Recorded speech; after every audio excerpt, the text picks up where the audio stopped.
12,490 करोड़ रुपए। आज बॉलीवुड के बादशाह की दौलत इसी आंकड़े को छू चुकी है। वो भारत के सबसे अमीर अभिनेताओं में से एक है। इतनी बड़ी रकम जो दुनिया के कई हॉलीवुड सितारों से भी ज्यादा है।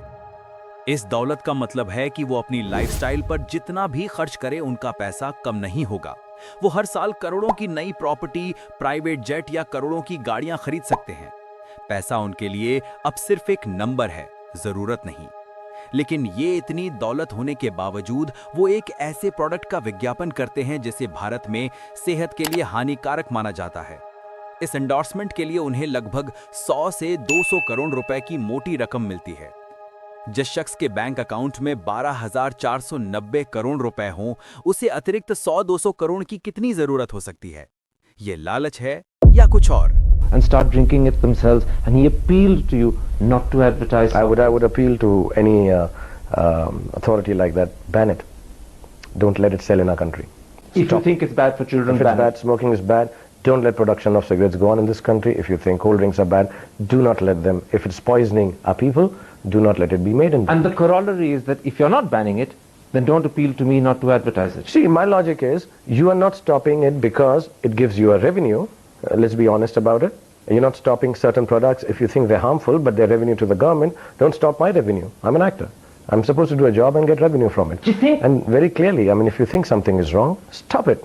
There's no problem. Just stop it. Stop making it. यहाँ उनका पुराना तर्क भी सामने आता है कि अगर सरकार इस प्रोडक्ट को बनाने और बेचने की इजाजत देती है, तो वो तो सिर्फ एक एक्टर के तौर पर अपना काम कर रहे हैं। लेकिन असली चुनौती है कॉर्पोरेट अनुबंध। इन कानूनी समझौतों को तोड़ना आसान नहीं है। इन्हें तोड़ने पर ना सिर्फ करोड़ों का जुर्माना लगता है, बल्कि भविष्य के एंडोर्समेंट और उनकी छवि पर भी बुरा असर पड़ सकता है। शायद यही वो सोने की जंजीर है जिससे वो बाहर नहीं निकल पा रहे। अब नजर डालते हैं सामाजिक असर पर।